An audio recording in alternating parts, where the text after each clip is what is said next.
Hello, everyone. Welcome back to Easy Does It, a podcast created specifically for the amazing members of the MJ team. Rob and I are back with you again, excited for another great episode. As usual, we'll have some news, and then we'll jump into our topic. But to get us started today, Rob's going to give me another Would You Rather that I'm completely unprepared for. Yo, this is a good one. Can't wait. Well, I went online, just in full disclosure, and just looked up different ones. And this one's just interesting. Some of the other ones were like spiders and crap, but this one is a more deeper thought one. So this one, would you rather be hopelessly lost in an old town or lost in the forest? There's literally no denying what my answer is for this one. Spiders. I'm not going in the woods. Have you been camping? Did we talk about this? No. You've never been camping? Meredith. No. Come on. This friendship is over. Over. It's not my thing. I feel like as I'm getting older, maybe I could embrace that experience a little bit better. But I ain't going to be out in the woods, especially at the nighttime. At the nighttime? That's not happening. The woods are so beautiful. The forest and everything. I bet it is pitch black. It does get a little dark. Can't see your hand in front of your face. You don't need to. It's dark. You just sit down. You just sit down and you lay in the tent. The sounds, nope. The bugs, nope. No. So in the last episode or the episode before that, when Ethan was on, we talked about we got the dog. Yeah. Indy is home. Yeah. And she's so cute and she's doing so good. You got to post up a picture so everybody can see her. Okay. Oh yes, I'll put her in the show notes. But this dog is forcing me right outside of my comfort zone because number one, I have to go outside in a neighborhood. So we're not even talking about the woods. Basically in the woods. It's pitch black outside, particularly in our backyard. All manner of noises that I am never outside to hear. And I'm like, you need to pee and we need to get back in the house. Stat. Didn't you say, well, I know you and Shawn live in the same neighborhood, but was it her or was it you? Y'all were talking about the noises outside, like the owl or something like that? Oh, no, there was the lizard running around in the woods, right? Oh, yes. Yeah, that was Shawn's a bearded daughter. dragon. Yeah, the bearded dragon running around the woods. There are people post on the Facebook page in the neighborhood about coyotes running down the street. No. It's so beautiful out in the woods. I would pick forest 100% You of the time. would? 100%. So I don't understand what they mean by hopelessly lost.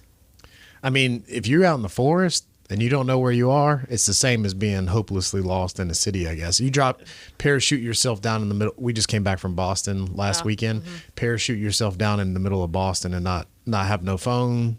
And you just got to figure out where you're going to go, I guess. Yeah. I guess that's what they mean. Because we were walking around, but we were around the same areas a lot, so I kind of got a good bearing. Mm-hmm. And it's funny, me and Susie, when we're navigating to wherever, going to the beach or whatever, I pull up the map. I like to see the visual of the streets, and if we're on the highway, whatever, I like to see it like that. But she likes to see the turn left here, almost like MapQuest deal.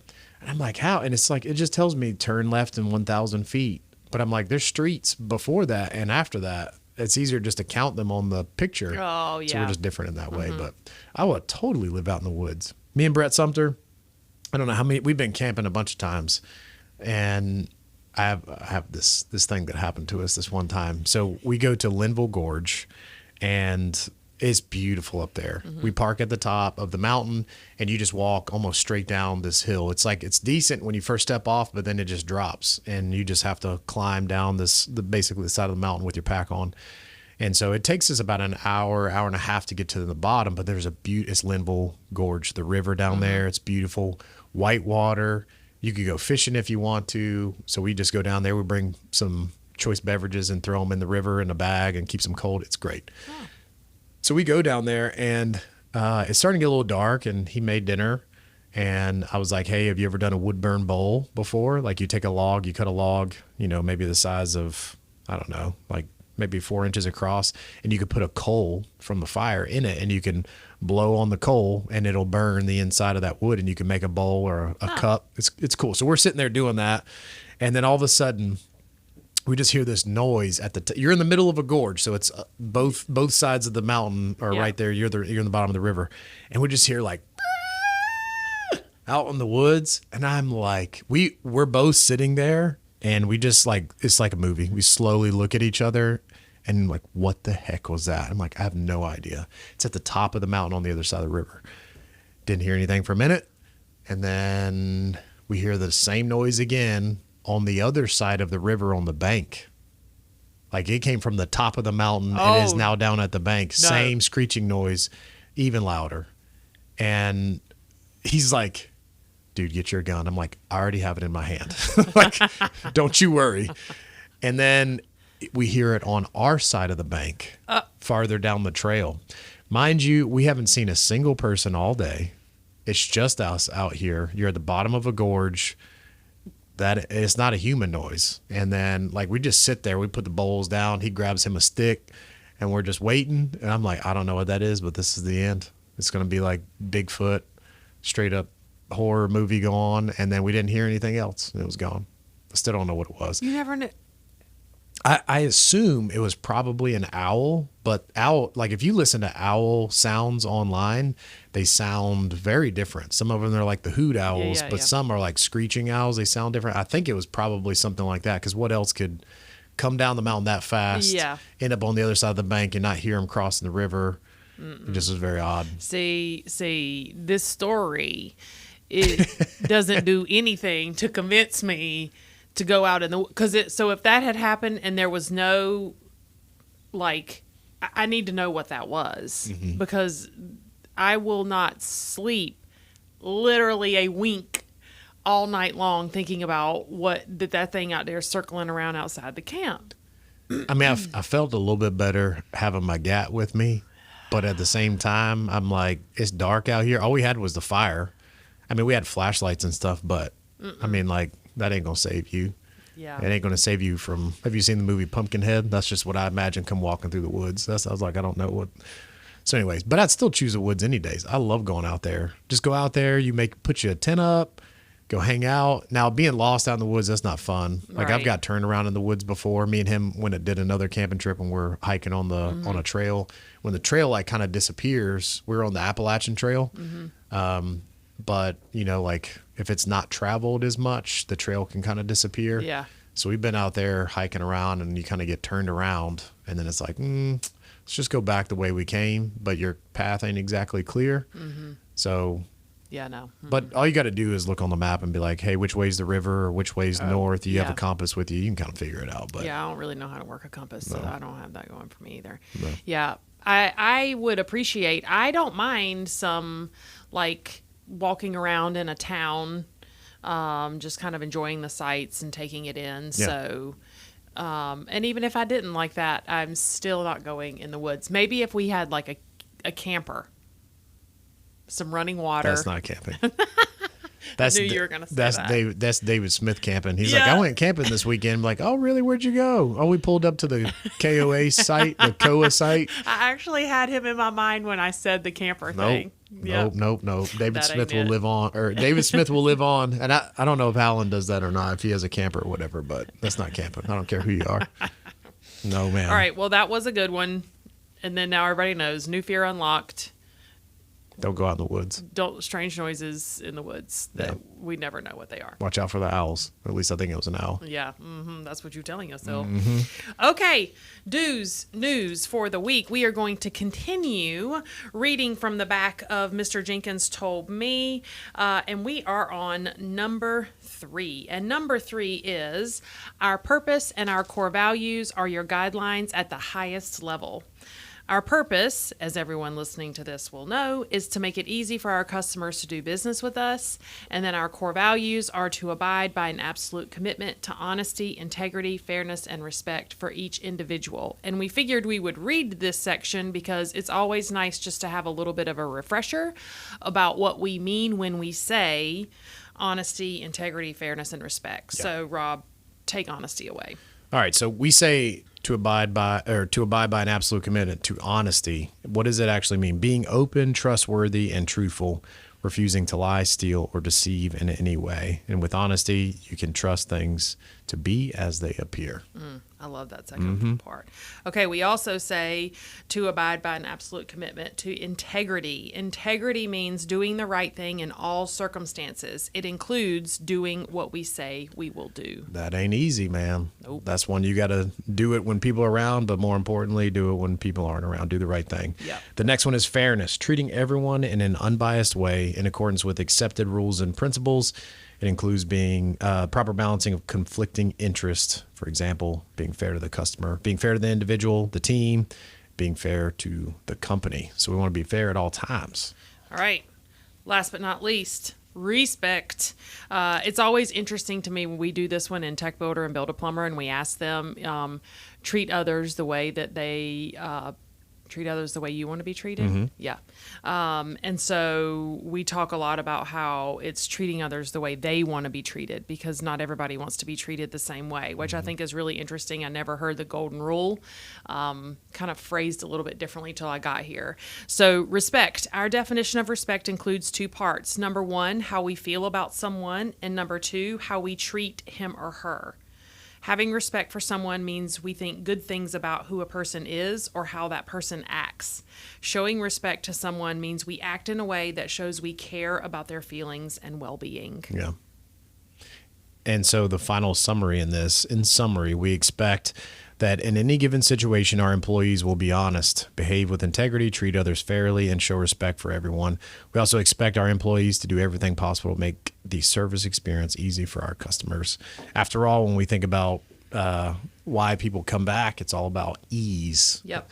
And experience is important, but how easy you make it, that's very important. That's what makes people want to come back, how easy you make it. We talk a lot about that word easy, and really when we say easy, we mean effortless. Yep. We want to make it as effortless as possible for customers to do business with us. And it's funny, I might have said this on here before, I hear people on the phone with, field personnel, and I think I even hear them say things like, hey man, that was awesome, way to make it easy for the customer. Yep. I hear people say that. And so I think that, like we've talked about here on the podcast before, having these core values and this core purpose, it allows everybody to kind of trust themselves and do what they need to do, as long as you're operating under the guidelines of the core values and the purpose. Yeah, I actually just spent time with the tech builders this past week, training them. They just got hired on Monday, or just started on Monday, I should say. And then I had them for 2 days, and we were talking about our core values. And we always say them at the beginning of every meeting, but talking about the core values to them, it's like, guys, we could have a rule book, 600 pages long, but with how many employees that we have, we can't be on your back all the time. We can't be out there on every single call. And so instead of trying to teach people how to have integrity, fairness, respect, and honesty, it's hire the people that already have those qualities, and then teach them the skill. Yep. And so I told them, I said, guys, might have felt like you're getting hired by the FBI here, all the interviews and background checks and all that stuff. But truly, we're just trying to make sure we had the right person. All that other stuff, it's like you gotta check in on people, but really it's, hey, are you honest? Do you have integrity? And that's really what the interview is about. Yep. Yep. All right. Well, it was worth a reminder, folks. I think we say the core values and the purpose in our meetings, but it's always nice to kind of revisit those and talk a little bit more, or say a little bit more about what those things actually mean. Okay. We're ready for our topic. And so I'm going to just ask Rob, the topic was his idea. And so this topic, BT Dubs, was difficult for me to research, and everybody knows that I do not appreciate that, because I like to have all of my ducks in a row. I do have some things that I found that I feel like will be worthwhile, but I'm going to start by saying, Rob, you suggested this topic for this week, which, folks, is the journey. That's what we're calling this episode, the journey. So where did that come from, and why did you feel like it was a good place for us to go for this episode? So for context for everybody listening, we were just talking about topics and we were going through stuff, and you had a book on your desk. I don't remember what it was. But it sparked the idea of our journey, like our path through this life. And we've talked about a lot of different topics, and it's all things that help facilitate us along this path that we call life. And so thinking about the journey, I think something that you hear often people say is it's not about the destination, it's about the journey. And, you hear that so many times, but what does it actually mean? Mm-hmm. And sometimes you hear quotes enough and you're like, man, I'm tired of hearing that. But when you really dive into it and think about it, truly, people so much so think about the end of our life, or you think about this destination that we're trying to get to.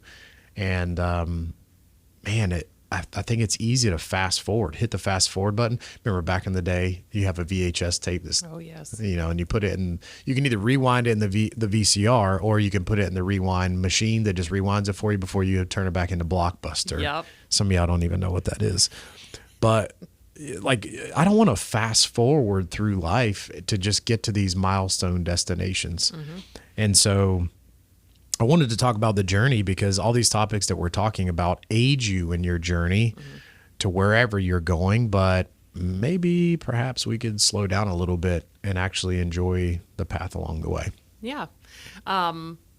I love that, because I think maybe I've alluded to this, and as you suggested this topic, it made me think a little bit more about that. I think I've said this in here before. I know I talked about it when I had class just this week, bringing out the best in people. And we do a would you rather activity at the beginning of that. And one of the choices is, would you like a rewind button or a pause button?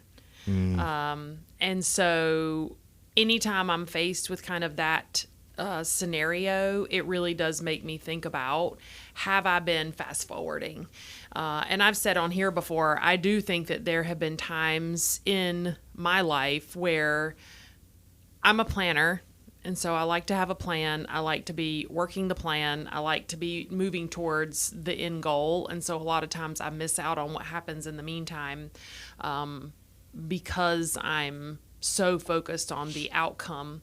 And one of the things that I did, one of the websites that I found as I was researching, he did, I don't know who this person was, but he called it destination disease, which I thought that's so perfect. And so you're always looking at the destination. There's nothing wrong with having the destination. I did read that too, there's nothing wrong with having the destination and knowing what the destination is. That's good. It keeps us focused. It keeps us driven. It gives us energy. We don't want to discount the destination. I think it's the in-between that sometimes gets lost. Yeah. It's easy to get lost in the in-between. I find myself in that same mentality of thinking about all these destinations. I mean, you think about the beginning of this year, I can't believe we're already in August. I know. Like, fall time is right around the corner. I can't believe I'm saying that, because it's still hot outside, but still it'll be here before we know it.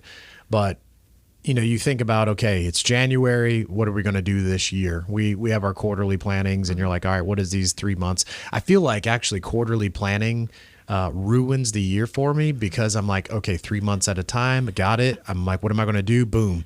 Oh, we're already a month and a half in. I got to start thinking about the next quarterly planning. And then next thing you know, the 3 months is over, and then boom, now you're in the next. And here we are planning next month for the final 3 months of the year, which is crazy to me.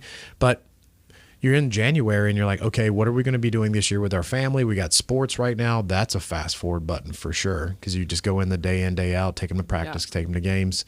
Summertime hits. What vacations are we planning on? That once that gets done, then it's like, all right, we're going into the new school year. That fast forwards things. And then boom, you're in sports again. And the next thing you know, we got the holidays. Yep. And year's over, done. Yes. I hate that. I love those milestone moments, but daggum, like, they go by so fast. I can't believe that. Mm-hmm. So I, as going through all this stuff, I was thinking about, what is the journey? And I think sometimes we're thinking like these milestone moments that we plan for ourselves or things that are coming up. These are the things that we want to work towards. But something I came across was, we're looking to find like these happiness moments. Like, when I can just have this, I'll be happy. Mm-hmm. And if I can achieve this, I'll be happy. Or when I have this much money, I'll be happy. Mm-hmm. And again, happiness is not a just a moment in time that just pops up for us. It's a process of being. You have to choose to be happy, and having something is not going to be the thing that's going to drive that for you. A quote comes to mind, and I saw it on a video. You know how I like to watch videos. Mm-hmm. And he said, the surprising thing is that you have already accomplished goals that you told yourself would make you happy. Yes. And thinking about that, you're like, man, why do I just keep putting these new goals back in front of me? And hear me clearly say goals are important, but it's like, if I can just have this, I will be happy. Mm-hmm. And then you get your hands on it, you get your little paws on it. And just a few weeks or a few months later, it's the new normal, and you have already moved your mind on to the new thing. How can we drive awareness back to, like, I am currently the future me that I have been wanting this whole time. Like, if I can just have this knowledge in my brain, if I could just have this job, if I could just have this person in my life or whatever, and then you have it and you just like completely forget that you've accomplished a magnificent goal that you set for yourself. And you were just like, oh man, if I could just have this. Mm-hmm. And it's already here. And sometimes those things are gone, and we're not living in the moment. Yeah. That was one thing that I read here too, is it's almost like, that's like human nature. Yeah. I think like we're designed, or we're geared to always to want more. So we'll never stop dreaming and having another goal. When we reach one, we'll start dreaming or setting another one. I think it's part of us as humans. That's what we do. Maybe it's survival of the fittest. I don't know exactly what that driving force is inside of us. But you're exactly right. Once we hit one thing, we're always going to set the next thing, whatever that is. And so it's almost like we're running really hard towards this finish line that doesn't exist. Mm-hmm. I mean, unless you consider death. But like, we're running really hard towards this finish line, and the finish line keeps moving. And so we're not necessarily enjoying the run, which who does enjoy the run, but we're not so much enjoying the run to the finish line. We're just thinking that once we cross the finish line, everything, but what we don't recognize is that the finish line is gonna keep moving. And so looking towards, just understanding that there is no definitive finish line except for death. So when I get to this place or this spot, yes, will there be some sense of accomplishment and a feeling of, I made it. That's not where your happiness is going to be defined, or your fulfillment, or you're going to keep looking for more. I can't remember when he called it the win-then trap. When I get this promotion, then I will be happy. When I find someone to spend the rest of my life with, then I will be happy, or I will be successful, or whatever the case may be. So that's what he called it, the win. When we find ourselves in the win-then trap, then that's when we know we have destination disease, because all we're thinking of is the end game and not all the things that lead up to that finish line. Who said that? I don't know. Somebody? It's good. Somebody. I like that. Mm-hmm. I've heard that before, but it's so true. We're always thinking about that. And you said something that sparked a thought, and it's, we think about happiness, and it's, when I have this, then I'll be happy. But I think a paradigm shift, there's a big difference between happiness and then joy. Mm-hmm. Happiness are these little moments that we have, but happiness, almost like motivation, is fleeting. I can have these happy moments, and I can then find myself in those blah moments of just daily life. Mm-hmm. But joy is a set of behaviors. It's a state of being. And I think that's where we actively make the choice to live in the valley, like to appreciate the journey itself. Something I heard, it was saying that, when we think about the journey along the way, it's not the end of the journey, it's appreciating the journey itself. Somebody that loves the destination will never truly be happy when they get there, but the person that would be able to reach that destination and go beyond is the person that loves the race. And it just similar to the atomic habits of being a runner versus running a 5K or running a marathon. So thinking about, man, how can I find and derive joy of enjoying the race itself instead of just the finish line? And so a friend of mine, Janie, she lives in old Canada. She's living down in Mexico right now. Fantastic person. But me and her talked a lot about awareness. We did like a whole series together. We put them out on online or whatever. We did Zoom videos. And we were talking about races, figuratively speaking, and that there's never an end to the race.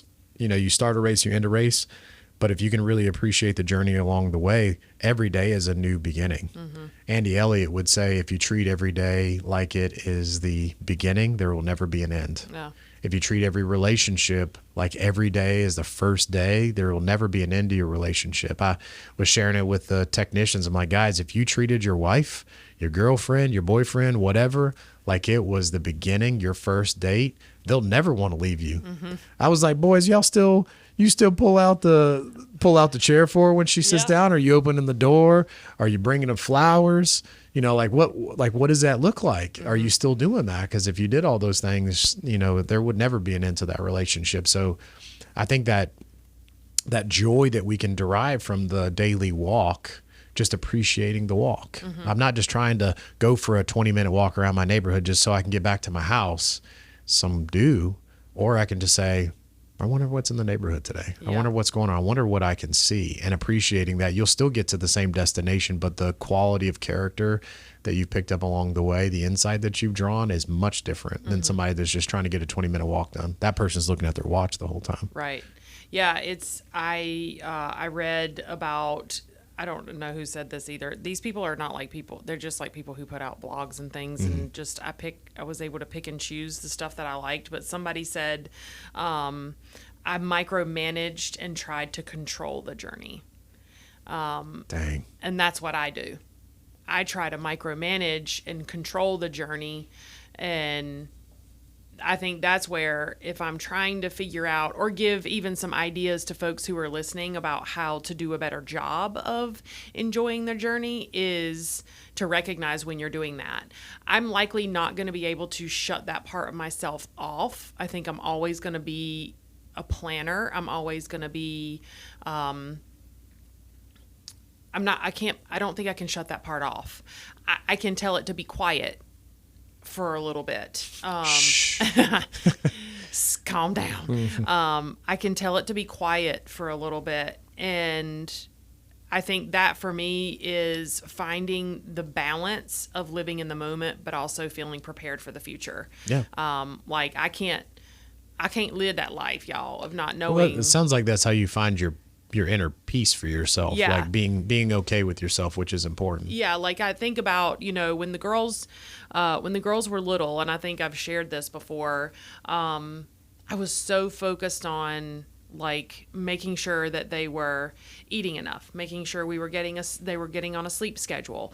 I am the kind of person, this is literally exactly what's happening now with having a new puppy in the house. So I am the type of person who, before the girls were born, I'm going to consume every book known to man. I'm going to watch all the videos. I'm going to know, like, this is what's best for babies. It's best for babies to wake up at this time and go back to sleep at this time and sleep for this long. And, if you put them to bed regularly, they get up, the whole thing. It's no different with a dog. I have researched the hell out of raising a puppy. And so I have all of these ideas and things in my mind of how this is supposed to go and what I can do to best navigate it for myself and for the children or the dog. Right. But then what happens, or what happened with the girls, is I get so caught up in all of that. I get so caught up in, it's time to go to bed, it's time to eat, that I miss the opportunity to hold them a little longer. Yeah. Or, just enjoy them being newborns, enjoy them being toddlers. I said this in class this week. It's like, and I do think some of that I blocked out the newborn phase.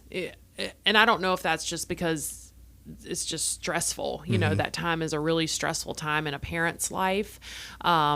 It's like I don't even remember. It's like it's really hard for me to remember what the girls were like when they were that little. And I think some of that comes back to this. I think some of that comes back to the fact that I couldn't separate or find any balance between let me have a plan, let me micromanage the journey. You're going to go to bed at this time, eat at this time, play at this time, blah, blah, blah. That I had a hard time just also being able to live in the moment. So I may have screwed up my kids, but I'm not going to screw up this dog.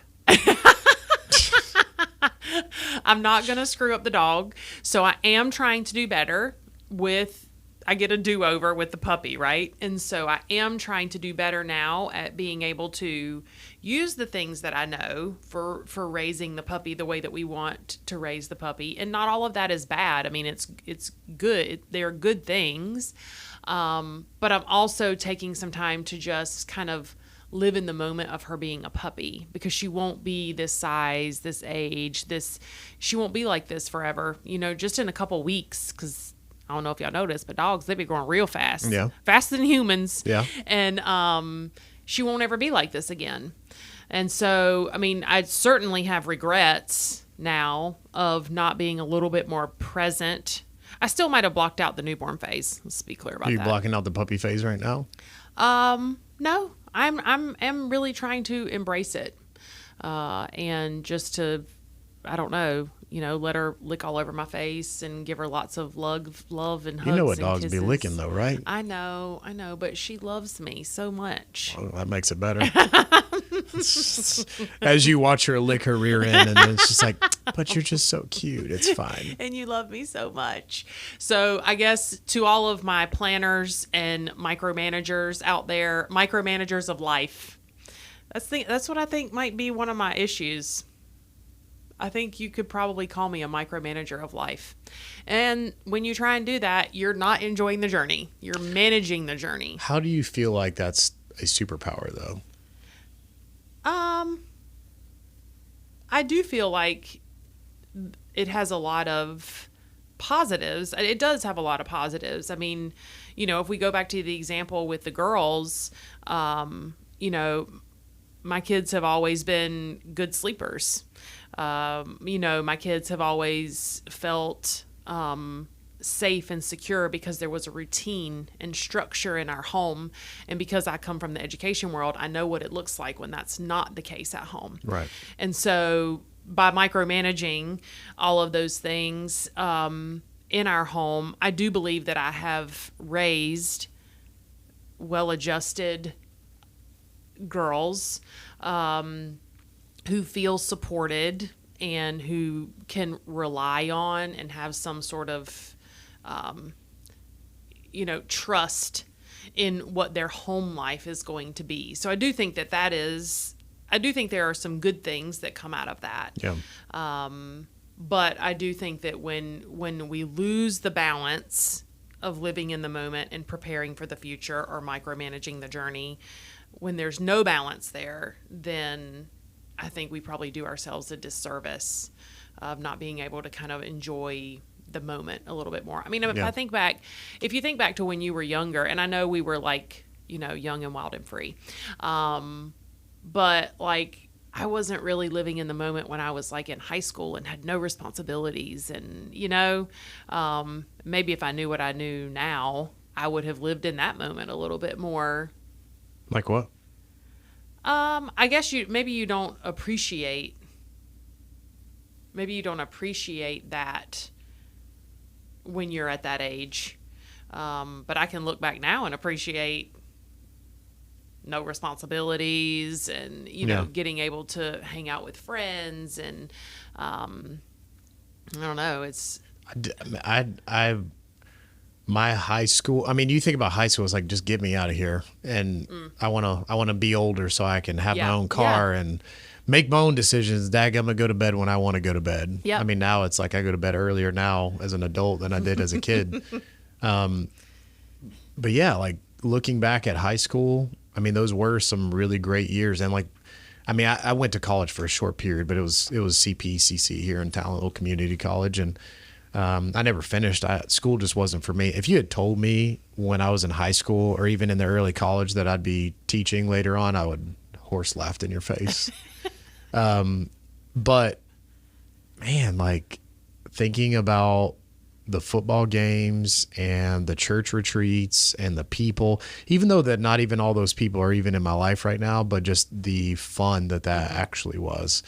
And those fun moments are exactly what we're facing right now as adults is, man, I can't wait for this camp this summer, or I just can't wait for this.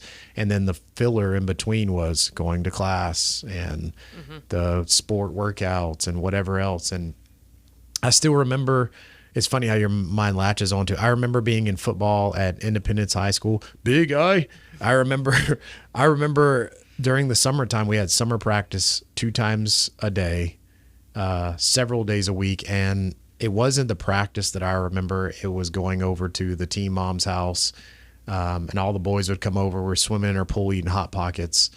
I remember that vividly. And it's funny that all the schooling stuff in between, I don't really remember much. You latch onto those good moments. And I think that it teaches us to, again, look forward to those moments, but not enjoying the journey. I wanted to ask you, why do you feel like, because I feel like everybody does it for different reasons, but why do you watch movies? I know y'all have Pizza Fridays and movie night and all that. Why do y'all watch movies? Like for enjoyment? Whatever. Well, yes, for enjoyment. I watch movies to learn things. Yeah. We watch movies on Pizza Friday night, if I'm being really thoughtful about that response, as a shared experience. Yeah. That's kind of like, because now we've watched so many movies together over the course of the years that now we can like make movie references, and we can say, like Baby Ruth, from the Goonies and stuff like that. And everybody in the house knows that reference. Yeah. So I think a lot of why we've done that as a family is to create like a shared experience. Yeah. I feel like everybody watches those. I mean, you watch movies for entertainment, sure. Some of it's learning, some of it's creating those experiences. And I love watching movies. Me and my family used to do it. I used to come home. Me and my mom would eat dinner, and we'd watch a movie together. And my dad, if he would stay awake, we'd watch TV together or whatever. But like I do that with our kids now, and it's so funny. When you're looking at movies, pretty much every movie for the most part, if there's a hero in it, which most of them have it, it's all the same. And if you don't want a spoiler alert, maybe fast forward a little bit. But I was researching how to tell better stories here at work, and I stumbled across the hero's plot, like how that goes. And I was thinking actually about Jen Perry down in marketing, and she wrote a couple books and all that stuff. Shout out, Jen. But we were just thinking about like the hero's journey. You have the hero sets out, everything's usually fine, and then they come across a dilemma and a big problem. And then the hero decides like, hey, I've got to overcome this, and they have to set out on their journey. And they set out on the journey with a problem to fix, but typically they got to find something in order to help them with their journey. They come across the wise person. Maybe it's a wizard or somebody that has information and can help them. Then they get the thing, and then they got to fight the final boss, right? And then they fight the final boss. Some movies give you the twist where the hero dies at the end, which is crazy, but most of them, the hero makes it, and then they are a new being at the end. And I was thinking, it ties right into this. I'm bringing this full circle. We don't watch the end of the movie. We never just go to the end. That would ruin the whole movie. And we watch the movie so that we can go along with the journey that the hero is on. And maybe we learn something, or we're entertained, or maybe it's a theme of something that we just really like, and we can share that experience with that person. And it made me think as I was doing this research, how can we share that experience with ourselves? Instead of us watching somebody else and living that moment with them, or having friends and just living moments with them, how can we truly appreciate our own journey and not just feel like our journey is just flowing and we have zero control over it? You are the hero in your own story. Like, you can write that for yourself and you can say, this is the type of person I want to be 1 year from now. And the best part is you can accomplish that. You can do it if you choose to. But it's easy to get in between those moments of like, okay, I want to go on vacation. I want to do this. And we don't spend time saying, who is the person that I actually want to be at the end of my life? What's my character? What do I look like? Who are the people around me? What impact have I made? What legacy do I leave behind? And I think it can be easy to get caught up and not recognize that every one of us is on a hero's journey. We all have the capacity and ability to do some pretty great things if we choose to, and not feel like we're shackled and that things are controlling us. You have the power to change those things. So I know as going through this, I started thinking about the fact that we're all on a journey. Like, we all have that control, which is cool. Heck yeah. Heroes of our own journey. Yeah, I do have days, or I do have an author for this one. In Mark Batterson's book, Win the Day, he shares an interesting piece of research from a group of 50 people over the age of 95. Okay, so it's 50 people, so I realize that's not a lot of people. Okay, so just, I don't know by his research methods, but we're not going to judge. They were asked one question: if you had your life to live all over again, what would you do differently? And they had three main answers. Number one was risk more. Which, kind of going back to what you're saying about this journey, this hero's journey, is like, if there's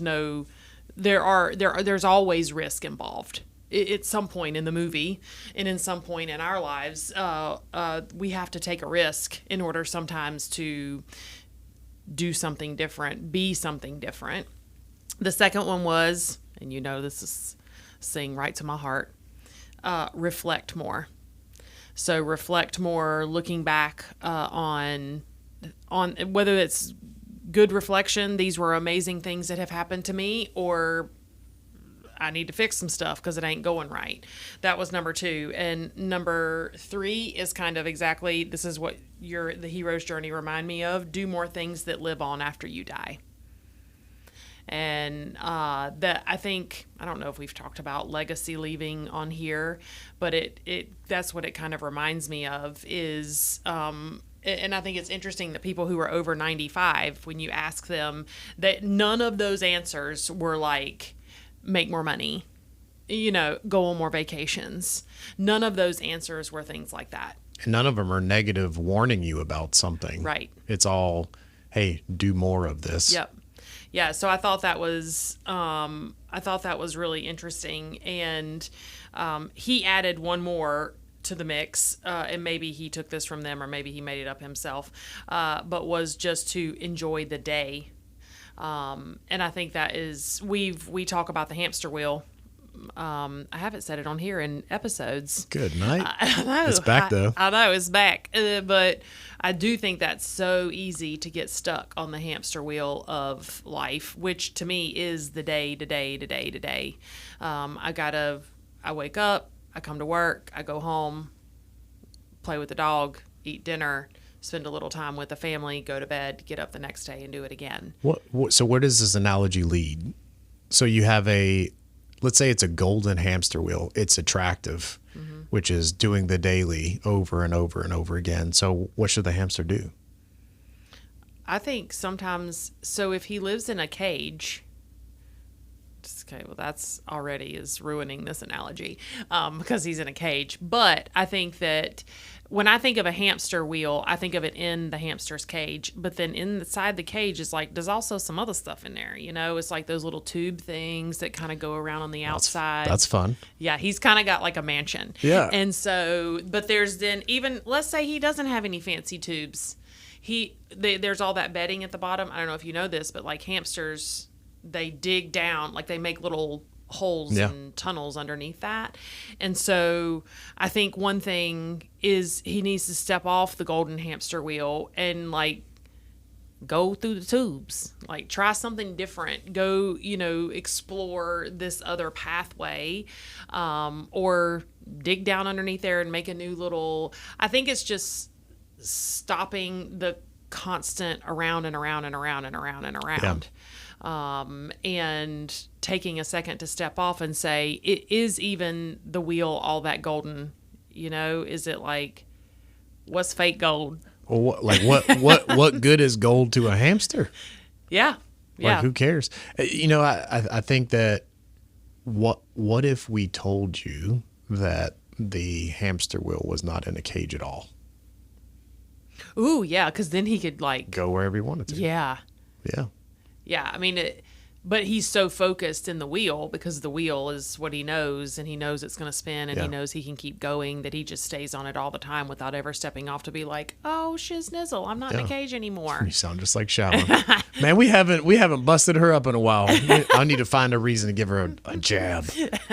You know, as we're talking through this, it's there's a guy I came across. His name is Alan Watts, and I didn't do a ton of research, but I do know he's an English writer, and of course I watched the video, and it's one of those ones where they like narrate the story, but they're also drawing with a marker on a whiteboard. But it was talking about life being a symphony. Like music, and similar to the movie thing, you don't fast forward to the end. He says it's the crescendo at the end, like the way they end the music is usually very attractive and beautiful and all that, but you don't go to the symphony just to watch the last 30 seconds of the orchestra. You want to witness from beginning to end every note and appreciate the highs and the lows because it's telling a story, even though there's no words. So he says life is music. He says someone that plays the piano, it's not about just getting to the end of the song. They're playing, not playing as in orchestrating the music. It is truly play. And as I'm saying this, I came across another video a long time ago, and it was this lady narrating this, you know, they had the images going and she's narrating behind the scenes. It's like one of those motivational videos. And she says, play. As an adult, as you get older, we forget to just play. And with Alan Watts, he's saying life is music. Just play. That's the whole point of the entire thing. The whole point of music is play, to appreciate the song, not the end. And so he says, when we come to enjoy the symphony, and we think about in this whole narration, they showed a picture of a wicked witch, and there's a kids on a conveyor belt, and they're bringing the kids into this box, and these little waste tubes are coming off of it, and like creativity and fun are being drained out of the kids, and the box is to represent the schooling system and adulthood, and it just sucks the creativity out of us all.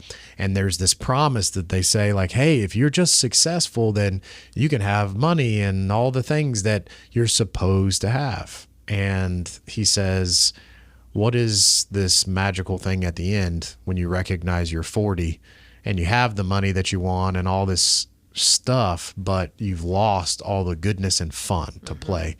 And he says, you know, then you find that you have just a little bit of time left to enjoy this money that you have.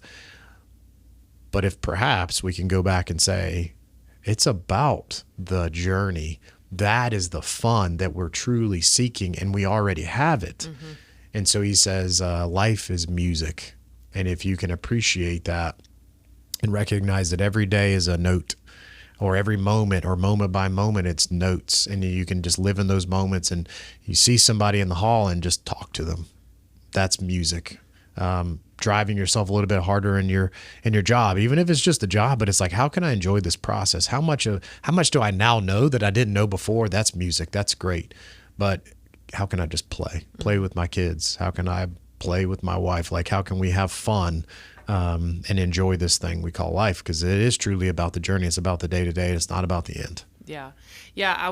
I saw this as I was going through this too, so I'll ask you this, what your thoughts are on this. So obviously, I don't think we're saying, or anyone would say, that like the journey is always sunshine and butterflies. No. And that it's like, you know, things suck, this sucks. Let's say this makes me think of when Mila was in band when she first started in middle school, and we went to their very first concert, going back to the music analogy. And so they're playing along, and then all of a sudden it's like one of the clarinets is like, yeah, yeah. And so I guess what I'm thinking now is like, how do we navigate that part of the journey? So I can do a better job of being present and enjoying my time with my kids and soaking up the moments. But I do think that there are times in our lives where it's really hard to enjoy the journey because the journey kind of sucks. Yeah. It's a bad note, and everybody in the auditorium hears the clarinet squeak. And so what are your thoughts on that part of the journey?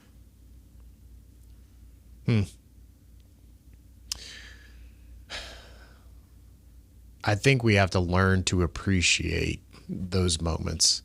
Mike Long, Mike Ewell Long, I didn't know he'd spelled his name like that until I saw it officially on a written document. Mike Long said something in a class that I did with him that I thought was really profound. He said, we typically wait till we get to the mountaintops to look around. And he's like, we don't stay up there for very long. It's just a small bit of time that we're there, and we think that's the beautiful moments. But he says, how many times have we looked down at the valley that we just came from? And he says, sometimes he's like, the mountaintops are barren. There's no grass. It's windy. It's usually not comfortable. If you think about like hiking up the top of Kilimanjaro, you ain't want to spend much time up there, but that's where we want to go. But he says, if you look down at the valley and recognize how beautiful it is, he says you can learn to appreciate what life is. Because he says you spend most of your times in the valleys. These peak moments don't last very long. So I think we have to learn to appreciate the valleys themselves, even if they're hard. And typically they are hard. But those hard moments, like I probably have a sick mind in how much I do appreciate hard moments. Like I really look forward to challenging things. Because I know that they're not going to kill me. It's going to make me better. Yeah. And so that for the future me that I want to be, I need to go through hard times. So the little meh, whatever the clarinet sounded like, how can we learn to smile through those moments? But I'm not a fool to recognize that there are some serious hard moments that are hard to get through. And I think we have to acknowledge them and recognize them for what they are. And I mean, I'm a faith believing man. I know you are too. Well, not a man, but you know, like God always is going to have these moments laid out for us, and they're intentional with where they show up, how they show up, and we have the free choice to choose what to do with those. And I think it's always, God standing there just on the other side, just waiting for you, and He knows that you can handle it. I know that I can handle it, but in the moment, you don't always feel that way. And I think that's the character. Well, they say God doesn't give you patience. He gives you challenging moments to gain it. I mean, it's almost every single thing that we've ever wanted is on the other side of challenge. And it's not like what they say. It's not about just acquiring it. It's the person you become throughout it. Yeah. You have to go through it in order to become that, to take it with you. Yeah, I found when I was researching, it was like, I hear people say, enjoy the journey. And I say, F that, because it's like the journey's hard. And I think it's worth noting, the reason why I asked that question, I guess, is I do think it's worth noting that when we say the journey, it's not just the good times. It is really, truly embracing all of it. You have to it makes me think of Inside Out. Have you seen Inside Out too? It's so good. I cried. This should be. Is that the one with the emotions? Yes. I watched the first one. I haven't seen the second one yet. What is it? Anxiety. Yeah, anxiety. Yeah. It's so good. But it reminds me of that. That's kind of what they figure out towards the end of the movie. Joy recognizes that she can't be joy without sadness. And so you just ruined the whole movie for me. That was the first movie. You said you already saw the first. I thought you were talking about. I was thinking about the new one. I'm like, dang it. No. The second one is. I mean, it's a lot of the same type of premises, but still. But it makes me. That's what it makes me think of. Is you can't have one without the other. So recognizing that the journey is about both of those things and allowing yourself to experience the emotions of all the peaks and the valleys of the journey. And knowing that that's okay. We've talked about on here before, if we don't kind of acknowledge all of those emotions along the way, then those emotions start to hold you hostage. So if I'm angry or upset or frustrated about what's been happening to me in the valleys, and I hold on to that anger or that frustration, then that anger or frustration holds me hostage. Yeah. And so I think it's important to let's feel all the feelings in the journey, because all of them are important along the way. Yeah, I do recognize that we have a wide range of emotions, and it's hard. I think sometimes we even block some of them out because it's like this isn't okay. And I did a meeting with one of our great teams here at Morris-Jenkins recently, and one of the gentlemen in the group said it's okay to not be okay. Like, it's okay to not be in a good frame of mind, in a good state. And you think about it, and it's like we try to tamp down those emotions because it's not acceptable. But how much of a whole person can you be when you say, hey, I'm having a great day, or it's not a good day? Mm-hmm. And the beautiful part is when people care and be like, what's going on, man? Yeah. Like, do you want to talk about it? Some people don't, and that's okay. But I think the whole point of the journey is to become a whole person, which is I have to experience the full spectrum of emotion of what they are. It's okay to be upset or have a sad day or a great day. But none of us, not even Jesus himself, has had a fully happy life all the way across. And there's not been sadness and, bad moments that come up to us. And I think that we have to learn how to respond to those things. Mm-hmm. And that it's okay to have emotion. And I think that's what we are gifted with for a reason, but we have to experience that. But I think the choice that we make on what to do in those moments, okay, I'm sad about this. So what am I going to do with it? What am I going to do with this? Am I just going to be locked in sadness for the next year and just be like, woe is me? Yeah. None of us have lived a completely sad, terrible life, and none of us have lived a completely always happy life. What would it look like if life was happy all the time? Like, what would that even be like? I wish you could see my face right now. I can see your face. They can't see it. What? Like, that would be crazy. Yeah. And I also I think at some point I don't think we can understand what happy is until we understand what sad is. For sure. It's like,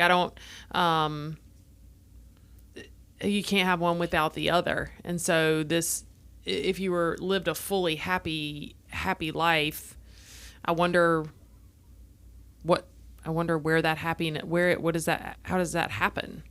Does it feel like mundane life after that? Like that, dude, you got a brand new car. Cool. Yeah. I don't even understand what that would be like. I don't know that I've ever actually even thought about that. Or a completely sad life all the time, because then it would again become normal. We're always trying to find that homeostasis, that normalcy. Mm-hmm. So I wonder if it would be it's like it would sound like it's very odd to think about. Yeah. But you have to have them. And I think once you recognize that you can experience both and you acknowledge and appreciate both, I think that is the point when you bring yourself back to center and say, what do I choose to see in my life? Mm-hmm. Because when we say it's not the end of the life, it is the journey. I can choose to live my life leaning towards the sadness and upset side, but your whole life, when you get 95 years old and you look back, are you going to say risk more, reflect more, do more that will live on? Or do you say, oh, well, I mean, good stuff will happen, but man, you got to watch out for the bad ones. Like that's not a way to live. No. So when we find ourselves back to center, you can say, I can choose to live a sad life and every day is just not great and have these tiny moments of sparks of good. Or I can say, even when challenging things happen to you, I'm reframing and recognizing the long term, that challenge always brings growth, no matter what. And I choose to see the good in that. Mm-hmm. So when you can see the good in it in the moment, then you welcome it differently. Yeah. You look at challenge differently. You even put yourself in challenge intentionally because it helps you grow. Ben Bergeron, who is a CrossFit Games coach. I love that guy. I know I've talked about him before, but he talks about the 5 levels of mindset, but some of the upper levels, like the lower levels, are like victim, pessimism, and then optimism is actually in the middle. He can say you could be too optimistic to where you actually, it's weird. He has a podcast and now I'm talking about him on a podcast. But he talked about optimism of where you could lack bracing. You just, everything's great and you're not able to brace for bad moments. But he talks about the 4th level, which is being a realist, which is saying basically it is what it is. Moments that come to me, it's more like that stoicism mentality of like, hey, regardless of whatever it is, I'm going to push through this. I can't control it, but I can control my reactions towards it. And then the competitor, which is the highest level of mindset, he talks about saying, bring it on. Like, bring the challenging moments because they make me better. And I actually saw a clip of his on Instagram the other day, and there's a TV show called Physical 100. Have you seen that? No. It's, I think, in Korea, if I'm not mistaken.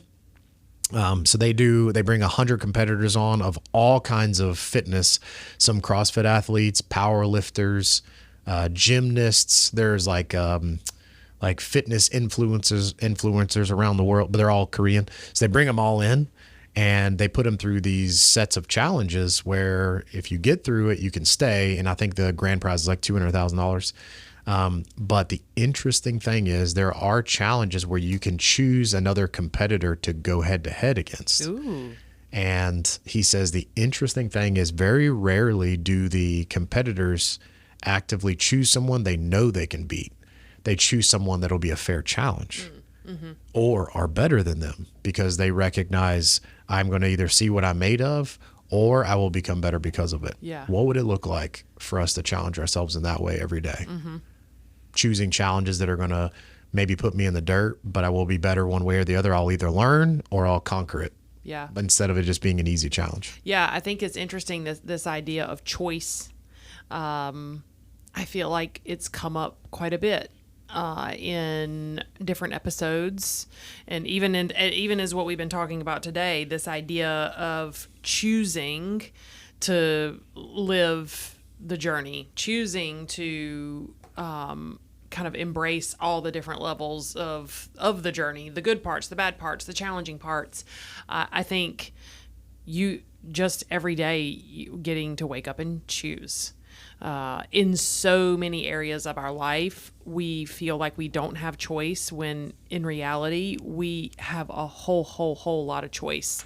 I think that we talk about that. I think that's what distinguishes humans from other living things, because we talk about not being the stumpy tree, right? So not being the stumpy tree requires you to make the choice to keep growing. A tree is going to grow as tall as it can because it has to live.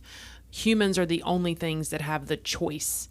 And so I think it's interesting that word choice comes up over and over and over again. Yeah. Like, I hope that our listeners are recognizing that they do have a choice. In most things, you do have a choice. Well, we live in the richest country in the world, the most powerful country, the one of freedom and choice. And I know that, I mean, our country can have moments of, intersection where it's really challenging and not everybody agrees. But even if you set all that stuff aside, we live in full on opportunity. Oh, yeah. I mean, you could have very easily, it's just by sheer luck, chance, and divine intervention that we've been born in America and we have the opportunity here. And then you could have been born in another country where there's poverty or there's control where you just can't get out. Yeah. And some people, it's funny, they somehow get out and they make it to America and they're like, this place, people don't even know what they have. Like, you don't know what you have until you are in a different situation. You're like, man, if I could just go back to where it was before. And I think we shackle ourselves so much that like, oh, I'm just going to have to just work a little bit harder or just things didn't work out my way. This is what happens. And like, get off your butt and go do something with this life that you have, because it is short. We might think it's long. It is so short. Yeah. So short. And we're over here hitting the fast forward button all the time to get to these milestone moments, when in reality, if we go back and say, I could freaking enjoy my life today, even if it's at work. I have lovely people around me. I can learn more about them. I can learn something from them. I have the opportunity to make maybe 40 or 50 customers happier today by my interactions on the phone or my texts out there. Maybe it's an installer. It's like, I'm only going to be on this one call all day. How can I better my customer's life just because I can? Yeah. Like, we can always find joy in the day-to-day if, like you said, we choose to. But if at the end of the day we have hit fast forward and then we hit play at the end when we're with our kid, hopefully we're not fast forwarding past childhood, like these kid moments that we have. I just want to get to bed. I just want to sit on the couch. I just want to doom scroll on Instagram for 30 minutes. Like that is not what life is about. Yeah. That's not what it was intended to be about. So I don't know. I feel like life is so beautiful to waste it, and it's so easy to complain and throw our hands up and just like, I don't have any control, when you absolutely have control. You have so much more control than you think. Yeah. Yeah. This is kind of the quote that all of this feels like it kind of comes back to for me is, you can never have a happy ending at the end of an unhappy journey. The way you're feeling along the way and the way you're living right now is pre-paving the way for the end of your journey. So, wow. Yeah, I was like, oh, you can never have a happy ending at the end of an unhappy journey. Man. So I think it's like we are going to this destination and we're hoping that it's happy there. But if all along the way, it's kind of been sucky and we haven't made the choice to do something different about that, then we can't expect the tables to turn at the end, because they're not going to. If you've spent your whole life, being, I don't know, doom and gloom, then the end's is going to be doom and gloom too. I mean, so you have to make the choice now to do something different, because you are pre-paving the way for what the end does look like. I don't even know what to say after that. that I feel like that encompasses everything that we talked about today. Yeah. I mean, like, yeah. Yep. An unhappy life is not going to lead to a happy ending whatsoever. It's just not. I guess that's what we have to offer for the rapid fire recap today. There it is. That's it right there. Don't expect it to be happy in the end, y'all, if you ain't been working on it happy throughout the journey. What do you? Okay, so I know. We've spit a lot at people today, but if we were to give them some tangible things that they can actually take action on to drive themselves towards enjoying the journey, what do you feel like something they could take action on today? I think making the choice, like we just talked about, waking up every day and making the choice. So no matter what's going on, no matter what life is dealing you at that moment, making the choice. I know that's easier said than done, but I think that's really a lot of what this comes down to. I think that's one. I think for my journey micromanagers out there, like myself, I think it's to try and continue to find the balance between being a future planner and being a moment liver. There's got to be some balance there. You're going to fly right by all of these really joyous and happy times in your life.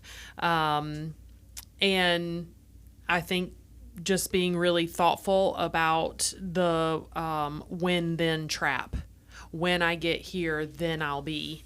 Yeah. Don't tie or try not to tie your happiness or your success or your fulfillment to this finish line that once you get to, it's just going to move further out. So those would be mine. Choose, make those choices every day. Find a balance between micromanaging and enjoying the moment, and then try not to play the win-then game. Look at you winging it. You've come so far. I have come so far. I like that. I'm enjoying this journey. Yeah, it's a good journey. If I could say anything to you guys today, I had the ability to write these down as she was talking. But taking things a step farther is seeking challenge. If I can maybe reframe challenge as something that's meant to hold me back, as something that's helping me grow, I think that changes life quite a bit, because if you are in challenging circumstance, you can recognize that, hey, this is really, really hard right now, but it's good for me. This is good because, right?